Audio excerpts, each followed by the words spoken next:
The Dinkwap Show. Na kung ano man yan, no? Trauma, na... Oo. Ang seryoso ng topic, tinawag mong kung ano man yan. Baka eczema, di ba? Ewan ko, may ubo. The Dinkwap Show. Not a good enough reason to bring a new life into the world. Parang, yun, wala naman siyang ginawa. Tapos, parang syempre yung parents, sila yung pinakamalaking effect. Dun sa kung ano mangyari dun sa bata. Ano yung meme na imbis na generational wealth, yun naman generational trauma. Papasok. The Dinkwap Show. Dual income.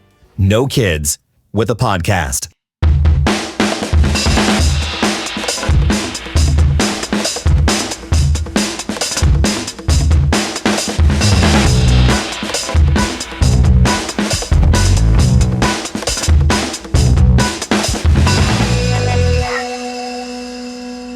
Hi, I'm your host, Rem, and Alvia. welcome to our second episode.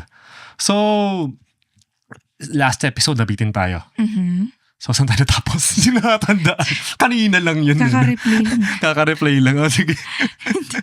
Hindi, kasi nga, parang ngayon, ayun. So, yung pinag-uusapan natin was, yun nga, nandito pa tayo sa grind years natin. Aha. Tapos, syempre, parang isipin mo, kung mag-aanak ka, ano na yung, kung mag-runway mo, parang ano pa yung acceptable age na mag-aanak. Yes. Kasi nga, like, people are, hindi naman most, pero may mga tao na mas late sila nag-aanak ngayon. Because nga of whatever reason. Kapatid ko, ilang taon na ba sila? Basta. Late 30s. Matanda sa akin to sila sa akin eh. Wow. Magagalit sa akin. Magagalit sa'yo. Hindi naman nila pinapanood to, so okay lang yun. Hindi malay mo pinapanood nila tayo, supportahan nila tayo. Palang araw. Hindi, wala na tuloy. Ano naman sa topic? Hindi nga, like, what if nga 40 ka na, so magpapaaral ka pa ng anak mo hanggang 60. Tapos susuportahan mo pa siya even after. I mean, except magiging, self-sustainable yung anak mo agad, which is probably not the case naman. So, yun actually. Yun yung ending na. Tapos na pala yun. Sabi ko nga, tapos na nga yun eh. Sa akin din, may dagdag ko lang. Iniisip ko rin parang, kaya ko ba talagang bumuo? Kasi, ito, medyo wookism din to eh. Ano mga e-sims? Oo. Ano rin siya parang tinatawag nila woke, di ba? Pero more of how society is now putting emphasis on trauma, on mental health. Dapat naman talaga, no? Yeah. Inaano lang nila ginagaslight lang nila, tinatawag nila woke pero kailangan to guys. But, ayun nga, natatakot ako na if ever na magkaanak ako, yung ida-damage ko yung another human being. Kasi ako aminado ko, I have a lot of baggage. No? And I think I'm sure. Everyone naman. Oo. Aminin nyo man o hindi, meron. And it manifests in many ways. Pero yun nga, aware ako na may mga unhealed na kung ano man yan, no? Trauma, na ang seryoso ng topic, tinawag mong kung ano man yan. Baka eczema, di ba? Ewan ko, may ubo. Nakainis. Pero yun nga, seriously. Ngayon lang kasi yan, like, with our generation na nare-recognize yung mga ganyang types of things. Actually nga, one of the good things with this generation of parents, sila yung pinaka-involved na dads. Oo. Kapatid ko pa lang eh. Oo nga. Hindi, tsaka nakikita din natin yung brother-in-law ko, tapos yung mga friends. Iba yung involvement. Kasi like, yung time ng parents natin, yung dads talagang mas focus sila on providing. Yes. Parang ganon. Hindi, bihira yung, alam mo yun, malambot. Hindi naman malambot. Parang yung very hands-on sa mga anak. Oo. Yung nurturing. Yung yun. being an emotional, ano bang tawag doon? emotional support dog. Support dog. Mali. Mali na naman. Hindi talaga pwede. Ewan ko, Sobrang hindi talaga pwede. Anong meron sa akin nitong mga nakaraang araw pero nauubusan ako ng vocabulary. Wala. Nagpahinga ka lang sa podcast mo. Oo baka Naubusan ka na ng... feeling ko dahil wala akong ibang kausap besides you. Wala. Kaya medyo nauubusan Tsaka ako ng... nagsend lang tayo memes. So, baka nakakabobo yung memes. Oo. We are getting less articulate by the... Kaya lang na talaga natin mag-podcast. And I think nga, yun nga yung emotional maturity, hindi siya pinag-uusapan. Kahit naman yung mga moms Diba? Parang nandyan nga sila physically, pero like, yun nga, hindi siguro aware of the effect on the children. Diba? On so many things. Pero again, yun nga, at least nalalaman na siya now. And it's talked about more, I guess. At saka yun nga, di ba? Kapag ka-aware na tayo sa mga ganon, hindi na dahilan na hindi na dapat default na dapat mag-anak yung mga tao. Just because. Kasi sa akin, at least for me, you really need to think about why you wanna have children. Kasi there's a lot of valid reasons to have children, di ba? Pero yung mag-aanak ka, pero hindi mo alam kung bakit. Dahil lang dinidictate na society. Medyo dangerous yun Di ba? And yun nga, kung ganun yung magiging dahilan kung bakit tayo mag-aanak, isipin nyo na lang magiging effect dun sa bata. No? Yung foundation kung paano siya binring into this earth is Into the unknown. Kakanta ka na ba? Ano talagang kwenta tong kung ano na pumapasok sa isip natin. Kasi hindi solid, no? Hindi, parang ticking a checkbox. Yeah. Parang it's not, for us lang naman, it's not a good enough reason to bring a new life into the world. Parang, yun nga, wala naman siyang ginawa. Tapos, parang syempre yung parents, sila yung pinakamalaking effect dun sa kung ano mangyari dun sa bata, diba? Ano yung meme na, imbis na generational wealth, yun naman generational trauma. Papasa-pasa lang yun And kahit nga conscious, nagmamanifest siya unconsciously. Di mo alam kung anong, alam mo yun, paano siya ma-unlock. Yes. Parang ganun. But yeah, ano pa bang natin? Naputol nga yung iniisip ko Kung ano kasi po, intrusive thoughts. Pagpasensyahan nyo na kami parang hindi ko alam, baka mayroon na tayong adult ADHD Ang dali nating Saka TikTok kasi. Feeling ko ang laki-laki ng epekto ng social media sa akin. But still, I'm still addicted to it. Grabe, pag nauna ako matulog sa kanya, pagising ko, ang lala ng backlog ko. Backlog meaning? Sa memes. Oo, marami akong Marami siya sinend. Nagagalit kami sa isa't isa pagka may sinend ka ng meme tapos hindi siya nag-react. Parang. That's ganun kami yun yung love language natin. Di niya lang alam, masakit. Totoo. Pero yun, no? People need to really assess. Why do you want to have a child? And again, I mean, kung trip nyo mag-anak, okay lang rin. Sige, okay lang. Pero ayun nga, kawawa yung child kung paano siya palalakihin, kung parang half-hearted lang yung pero, mga magulang. Pero di ba madaming countries na ngayon, yung mababa yung birth rate nila. Oo nga. Di ba may mga ano ba yun? Sa Japan, minsan may mga probinsya na ilang years na walang bata. So yung first child, parang sobrang treasured siya, no? Tapos yun pa yung parang nagbibigay na sila for areas like that. Parang nagbibigay na ng incentives yung local government for families to settle. Tapos may parang extra incentive pag mag-aanak sila. Parang ganun kalala. Yun na nga kasi binanggit naman natin last episode is ang lala ng economy, it's you don't have any incentive to have children.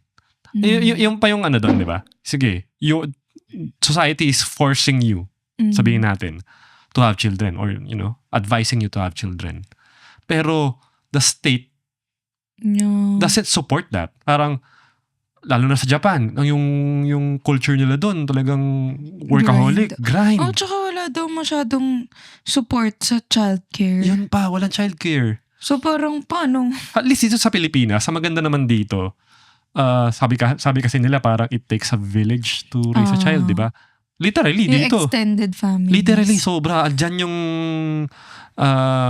nanay mo na tutulong sa'yo, mapalakihin yung... like yung sa kapatid mo, di ba? Oo, yung kapatid ko. Both sides na grandparents. Ang galing eh. Strategic. Strategic eh. Which is okay naman, di ba?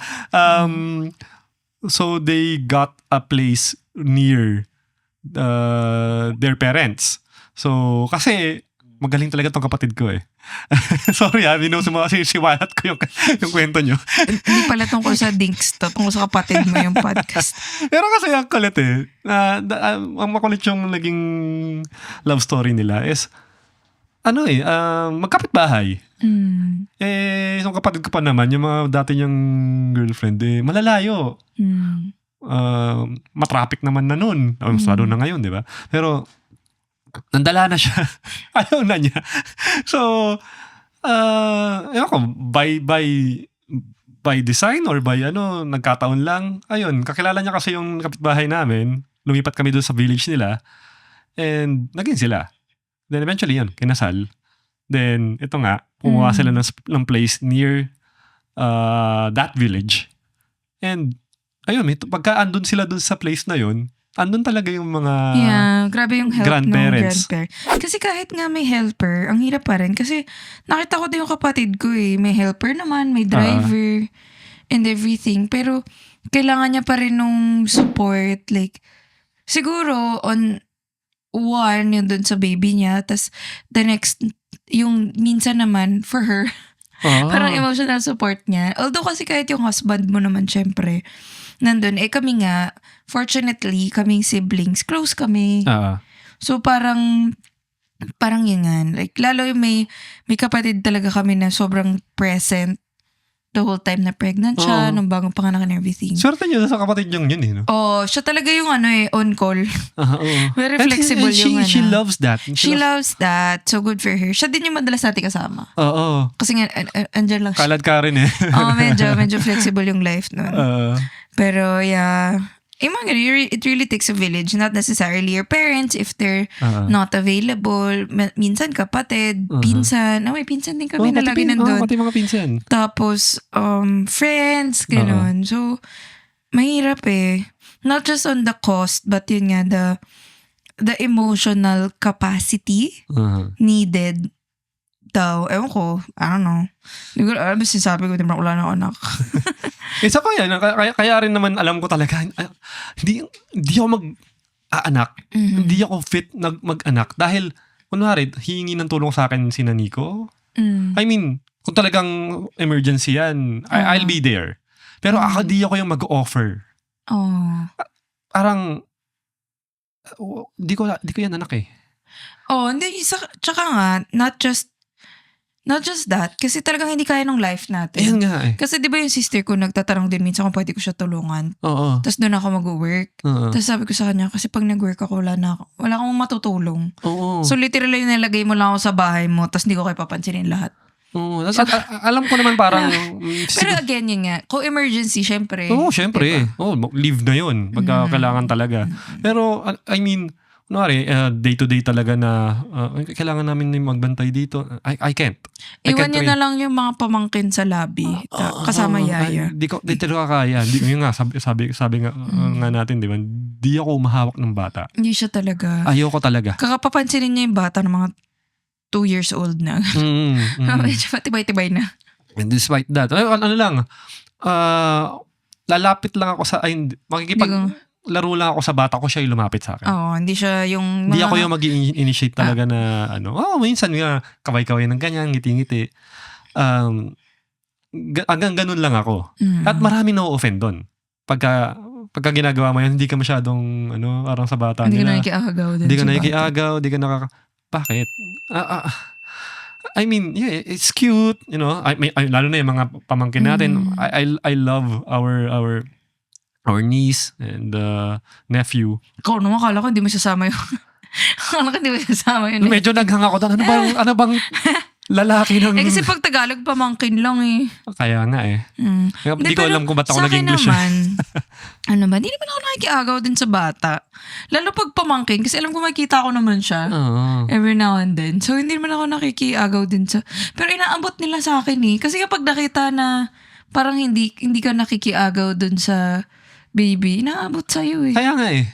I really don't understand that. Kasi, okay Baka ako. weird tayo. We're that weird couple. Okay lang ako rito. No? Hindi ko gets, but na-offend yung ibang tao pagka hindi ka nakigulo. I mean, kasi nga weird yun. Usually nga talagang yun. Yung talagang may nagkaagawan. I mean, nakukitan ako, but not enough to makikipisil ako, lalo na kunwari, talagang sanggol pa yan. Ay, nakakatakot naman kasi. Sobrang, tapos, hindi pa masyadong kompleto yung bakuna. Ay, talagang hindi ako hawak dyan. Baka malaglag yung mabasag.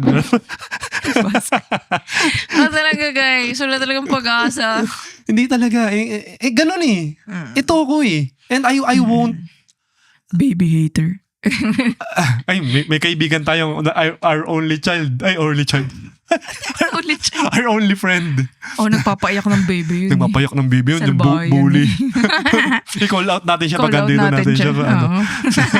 Nakita niyo din siya dito lagi. Siya lang naman yung kaibigan namin. Sorry sa mga iba namin kaibigan. Kaya naman siya lang kaibigan namin kasi ganito kami. Pero parehas kaming damaged. Guys, aminado ko masama akong tao. No?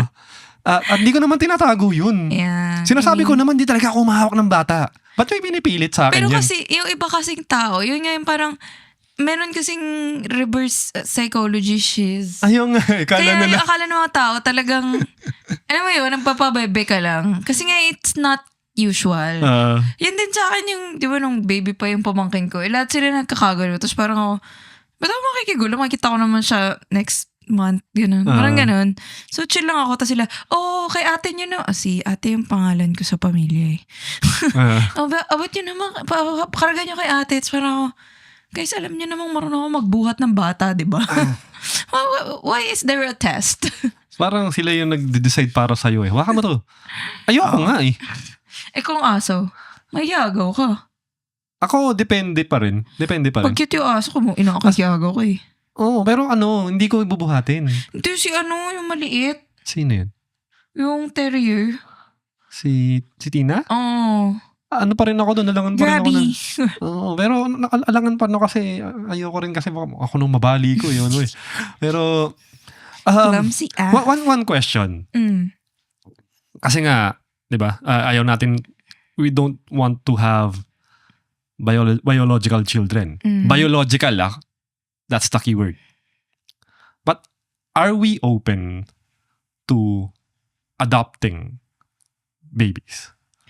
Pero bago mo sagutin yan, bibitinin ulit natin yung audience natin.